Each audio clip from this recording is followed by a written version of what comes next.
মঞ্চে উপস্থিত আমাদের জেলা বিএনপির সাংগঠনিক সম্পাদক আমার বন্ধু এস এম মজিদুল ইসলাম,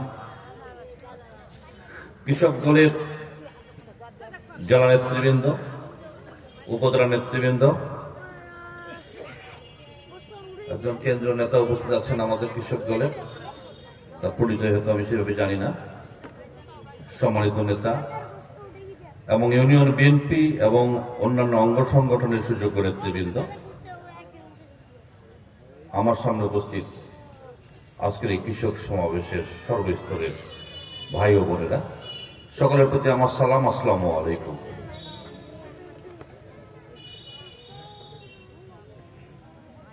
এই কৃষক সমাবেশগুলি প্রতিটি ইউনিয়নে অনুষ্ঠিত হচ্ছে। এটা উদ্দেশ্য হচ্ছে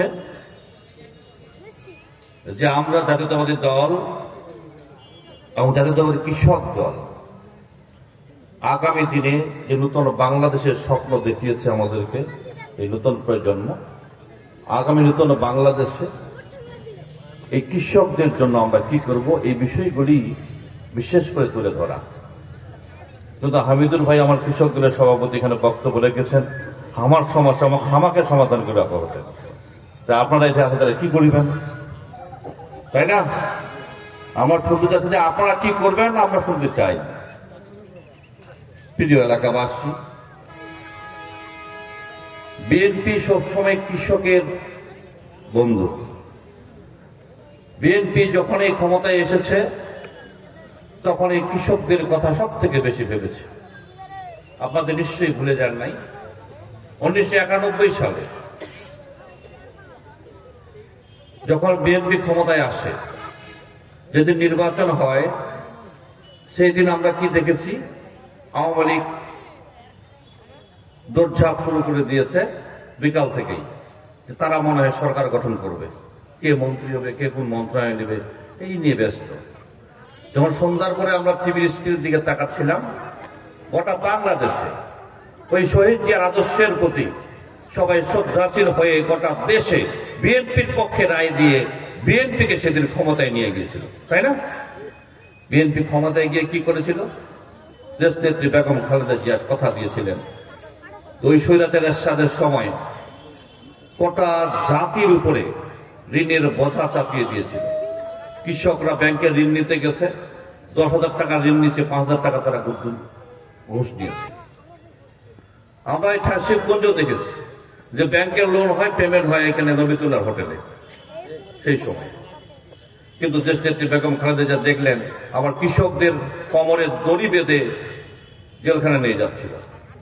সেই দিন বিএনপি ঘোষণা করেছিল বিএনপি যদি ক্ষমতা যায় তাহলে 5,000 টাকা কৃষি ঋণ মাফ করে দেবে, 20,000 টাকা পর্যন্ত কৃষি ঋণের সুদ মওকুফ করবে, 25 বিঘা জমির খাজনা মওকুফ করবে। সেটা করেছিল। অর্থাৎ বিএনপি যা কথা দেয় সেই কথা রাখে। আরেকটি কথা সেদিন দিয়েছিল যে এই জাতিকে শিক্ষিত করে তুলতে হবে। এই জাতিকে শিক্ষিত করে তুলতে হলে প্রথমে কি করতে হবে? আমার মা বোনদেরকে শিক্ষিত করতে হবে। তাহলে মা বোনদেরকে শিক্ষিত করতে হলে কি করতে হবে?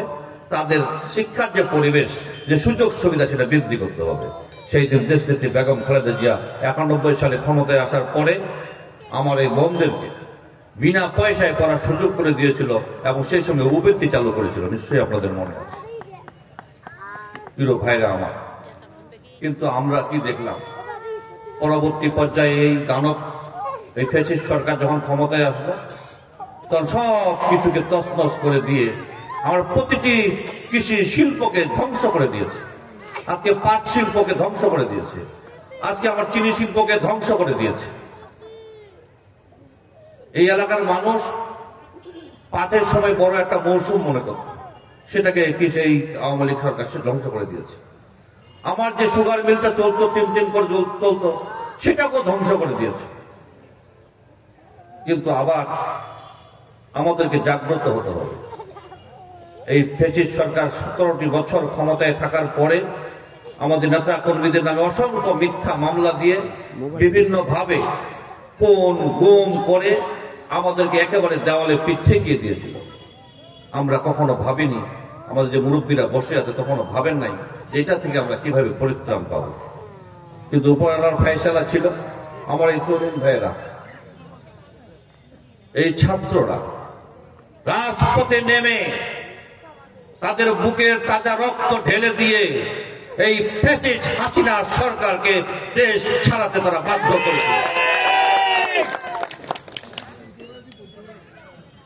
আমরা সেদিন দেখেছি যারাই হাজারের মতো আমার সন্তানকে তারা পাখির মতো গুলি করে হত্যা করেছে। আমরা দেখেছি পুলিশের ট্যাঙ্কের ভিতরে লাশ ঢুকে আমার লাশকে উপর থেকে কিভাবে ছুঁড়ে ফেলে দিয়েছে। আমরা দেখেছি ভ্যানের উপরে লাশের পর লাশের স্তূপ তৈরি করে যখন লাশগুলিকে গুম করতে পারে নাই, থানায় নিয়ে গিয়ে পেট্রোল ঢালে দিয়ে লাশগুলিকে তারা কিভাবে করে জ্বালিয়ে দিয়েছে।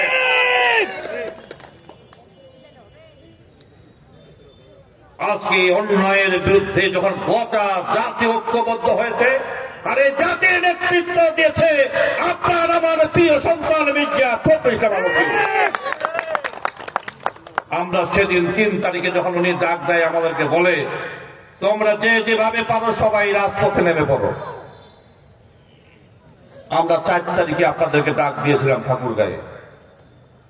লক্ষ জনতা ঠাকুরগাঁয়ে সেদিন আপনারা গেছেন।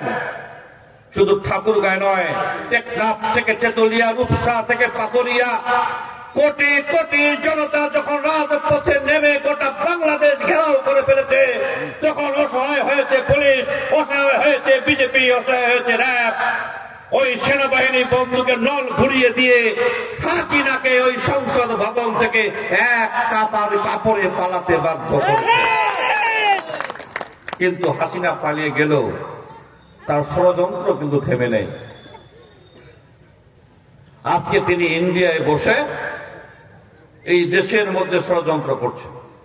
মাঝে মধ্যে বলছেন যে আমাদের মধ্যে হিন্দুদের সাথে আমাদের দ্বন্দ্ব হয়েছে, মাঝে মধ্যে বলছেন সংখ্যালঘুদের উপরে নির্যাতন করা হচ্ছে, আবার মাঝে মধ্যে বলছেন চুপ করে ঢুকে পড়বেন, তাই না? কিন্তু আজকে আমরা আমাদের প্রিয় নেতা দেশ নেত্রী বেগম খালেদা জিয়ার নির্দেশে, তারেক রহমানের নির্দেশে, আমার মির্জা ফখরুল ইসলাম আলমগীর সাহেবের নির্দেশে এদেশের সম্প্রীতিকে বজায় রাখার জন্য বড় দুর্গা পূজার সময় আমার বিএনপির ভাইরা প্রতিটি মন্দিরে মন্দিরে গিয়ে পাহারা দিয়ে বাংলাদেশের একটা ইতিহাস সৃষ্টি করেছে যে বাংলাদেশ সাম্প্রদায়িক সম্প্রীতির বাংলাদেশ। এখানে কোন রকম উস্কানিমূলক আচরণ সংখ্যালঘুর উপর নির্যাতন হয় না। এবারেই প্রথম বাংলাদেশে যে স্বাচ্ছন্দ্যে তারা পূজা পার্বণ পালন করেছে সংখ্যালঘুরা। প্রিয় ভাইরা আমার, তাই আজকে যে কথাটি বলতে চাই, হাসিনার এই বাংলাদেশে ফিরে আসার কোনো সুযোগ নেই। হাসিনা মারা গেলে তার দাপন বাংলাদেশের মাটিতে হবে কিনা আমরা জানি না, তবে হাসিনা যদি বাংলাদেশে আসে তাকে ওইখান থেকে গ্রেফতার করে নিয়ে এসে ফাঁসির মঞ্চে ঝুলানো হবে। এত খুনের বদলা নিতে হবে ফাঁসির মধ্য দিয়ে। আর ওই আওয়ামী লীগের লুটপাটিয়া নেতারা যারা মাঝে মধ্যে মাথা চারা দিয়ে উঠে বিভিন্ন এলাকায় উস্কানি দিয়ে তারা রাজনৈতিক ফায়দা হাসিল করতে চায়, তাদের উদ্দেশ্যে পরিষ্কার বার্তা আমাদের যে আপনাদের রাজনীতি করার সুযোগ নেই। আগে আপনাদের এই তো বই ধর্ষণ খুনের বিচার বাংলার মাটিতে হবে, তারপরে বাংলাদেশের মানুষ সিদ্ধান্ত নিবে যে আপনারা আগামী দিনে রাজনীতি করতে পারবেন কি পারবেন না। ঠাকুরগাঁয়ের মানুষ, জামালপুরের মানুষ আমরা শান্তিপ্রিয়, আমরা চাই না আপনাদের সাথে হট্টাবাড়ি করতে। তাই বলতে চাই, আপনারা কাজ কাম করছেন করেন, ব্যবসা বাণিজ্য করেন, ঘরের ভিতরে থাকেন। রাজনীতি করার যদি পায়তারা করেন তাহলে হয় আপনার রাস্তা হবে গণধোলাই, নয় হবে জেলখানার ভিতরে, আর কোন রাস্তা থাকবে না। প্রিয় ভাইরা আমার, আজকে যে মানুষটি আজকে জাতির নেতৃত্ব দিচ্ছেন তিনি আমাদেরই প্রিয় সন্তান মির্জা ফখরুল ইসলাম আলমগীর সাহেব। তিনি একমাত্র ব্যক্তি বাংলাদেশের যে কে জামাত, কে হেফাজত, কে চরমনাই, কে কমিউনিস্ট এক মঞ্চে বসিয়ে এক কাতারে নিয়ে এসে নেতৃত্ব দিয়েছেন। এই মানুষটির জন্ম এই ঠাকুরগাঁয়ে, এই মানুষটি ঠাকুরগাঁয়ে নির্বাচন করবেন। তাই ঠাকুরগাঁয়ের মানুষ আজকে সকলকে ঐক্যবদ্ধ হতে হবে। কে শ্রমিক, কে কৃষক, কে ছাত্র, কে যুবক, কে বৃদ্ধ, কে জামাত, কে হেফাজত, এটার ভেদাভেদ ভুলে গিয়ে সবাইকে ঐক্যবদ্ধ হতে হবে যে আমাদের সন্তান আমার শ্রমিক জানকে আমরা এবার তাকে বিপুল পথে জয়লাভ করাবো। আমরা কোনো রাজনীতির কথা বলবো না, ভাববো না। এখানে আমাদের একটি মিত্র সংগঠন আছে, তারা ধর্মের দোহাই দিয়ে এতদিন একসাথে রাজনীতি করেছি, জেল কেটেছি, আন্দোলন করেছি, এখন আমাদের মধ্যে ভাগাভাগি করতে চাই। তাদের উদ্দেশ্যে বলতে চাই, ভাগাভাগি রাজনীতি বাদ দেন। ঠাকুরগাঁ মির্জা আলমগীরের জন্মভূমি, এখানে অন্য কিছু ভাবার সুযোগ নেই। এখানে একটাই চিন্তা, একক নেতা মির্জা আলমগীর, তাকেই এখানে নির্বাচিত করতে হবে।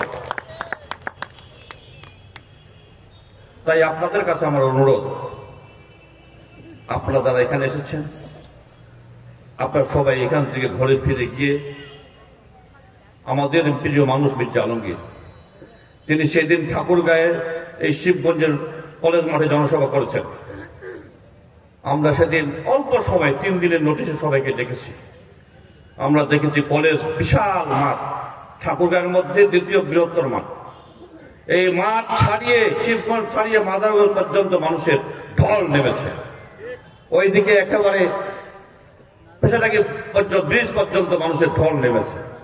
লক্ষ জনতা সেদিন মির্জা আলমগীরের জনসভা শুনতে এসে ঠাকুরগাঁয়ের মানুষ বলে দিয়েছে, এই এলাকার একমাত্র কৃতি সন্তান মির্জা আলমগীর, আগামী দিনে এমপি হচ্ছে মির্জা আলমগীর। তাই আমাদেরকে কিছু দায়িত্ব নিতে হবে। এই দায়িত্বটি হচ্ছে, তিনি এখন মহাসচিব, তিনি এখন গোটা দলের দায়িত্ব নিয়েছেন, গোটা জাতির নেতৃত্ব দিচ্ছেন। তিনি ওই আগের মতো আর আমাদের মাঝে এসে সময় দিতে পারবেন না। আমার মনে হয় মানুষগুলি যে বসে আছেন, এমন কোন পাড়া নেই যেখানে মির্জা আলমগীর পৌঁছায় নাই। প্রতিটি পাড়ার মধ্যে মির্জা আলমগীর গেছেন। আপনাদের সবাইকে, অনেক মানুষকে উনি বাইরে চিনেন। আর আগের মতো সেইভাবে আর যাওয়ার তার সুযোগ নেই, তিনি সেভাবে আসতে পারবেন না। তাই নিজেকে একজন মির্জা আলমগীর ভেবে আপনাদেরকে দায়িত্ব নিয়ে আজকে মাঠে নামে পড়ে মির্জা আলমগীরের সালামটুকু, বার্তাটুকু দাঁড়ে দাঁড়ে পৌঁছাতে হবে। এটুকুই আপনাদের কাছে আমার অনুরোধ এবং দাবি। সেই সাথে আগামী নতুন বাংলাদেশ বিনির্মাণে 31 দফা কর্মসূচি ঘোষণা করেছে। এই 31 দফার মধ্যে যা কিছু আছে, আগামী দিনে দেশ কিভাবে চলবে, বিএনপি কি করতে চায় ক্ষমতায় গেলে, সব সেখানে তুলে ধরা আছে। এই 31 দফার মধ্যে একটি শুধু আমাকে তুলে ধরতে চাই আপনাদের কাছে, সেটি হচ্ছে এই মা বোনদের জন্য ফ্যামিলি কার্ড দেওয়া হবে। অর্থাৎ প্রতিটি বাড়িতে বাড়িতে একটি করে ফ্যামিলি কার্ড দেওয়া হবে। সেটি হবে মায়ের নামে, ওই গৃহকর্ত্রীর নামে। চেয়ারম্যান মেম্বারদের পিছনে ধর্ণা দেওয়ার কোনো সুযোগ নেই। 1000 টাকা 2000 টাকা নিয়ে কার্ড দিবে, এই সুযোগও থাকবে না। অর্থাৎ বাংলাদেশের প্রতিটি পরিবার তার গৃহকর্ত্রীর একটি করে ফ্যামিলি কার্ড পাবে। এই ফ্যামিলি কার্ড নিয়ে কি করবেন? এই ফ্যামিলি কার্ড নিয়ে আগে যে রেশনিং সিস্টেম ছিল, রেশনের দোকান থাকবে, আপনার যেটুকু প্রয়োজন মাসের যা বরাদ্দ ন্যায্য মূল্যে সেখান থেকে আপনারা নিয়ে আসবেন। পাশাপাশি আপনার সন্তানের শিক্ষার যে সুযোগগুলি আছে, সেই ফ্যামিলি কার্ডের মাধ্যমে আপনারা পাবেন। আর কি পাবেন? আপনাদের চিকিৎসার সুবিধাগুলি আছে, সেগুলিও সেই ফ্যামিলি কার্ডের মাধ্যমে পাবেন। শুধুমাত্র একটা বিষয় বললাম, তাই আজকে বলতে চাই আমার মা বোনদেরকে, তালিমের কথা বলে কানে কানে কানমন্ত্র দিয়ে এদিক ওদিক নিয়ে যাওয়ার চেষ্টা করে, কিন্তু আপনারা ওই সজাগ থাকবেন। তালিমে নয়, আমরা এবার দেশের কথা ভেবে মির্জা আলমগীরের পক্ষে মত দিয়ে গোটা মহিলাদেরকে এক কাতারে নিয়ে আসবো। এইটুকু সুযোগ আমাদের দিতে হবে।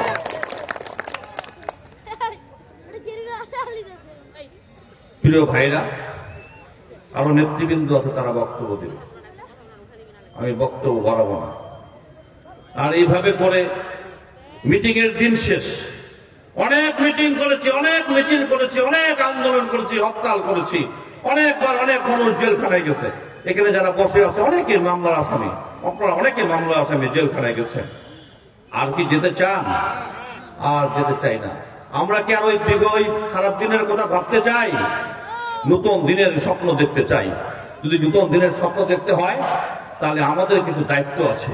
ইতিমধ্যে অনেকে মনে করছে বিএনপি ক্ষমতায় এসে গেছে, এটা করি সেটা করি, এটা করতে চান, এইগুলা থেকে বিরত থাকতে হবে। যদি আপনারা এইগুলোর মধ্যে জড়াই যান তাহলে দলে থাকার কোনো সুযোগ থাকবে না। একদম আমাদের নির্দেশ, যদি কেউ এই যে অপকর্মের সাথে জড়া যায় তাদেরকে দল থেকে বহিষ্কার করা হবে, কোনো ছাড় দেওয়া হবে না। আর আপনাদের উন্নয়ন নিয়ে যে ভাবনাটা আপনাদের মনের মধ্যে, এই উন্নয়ন নিয়ে আপনারা কেউ ভাববেন না। আপনার বাড়ির পাশে রাস্তা, আপনার মসজিদ, আপনার মাদ্রাসা বা আপনার স্কুল, কাউকে ভাবতে হবে না। ইতিমধ্যেই আপনাদের নেতৃবৃন্দ জামালপুরে তাদেরকে বার্তা দিয়ে দেওয়া হয়েছে। তারা ইতিমধ্যে বিভিন্ন দপ্তরে গিয়ে তাদের তালিকা দিয়ে এসেছে।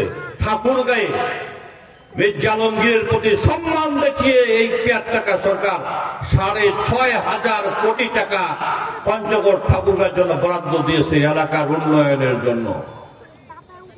এটা তালিকা ইতিমধ্যে তারা জমা দিয়েছে।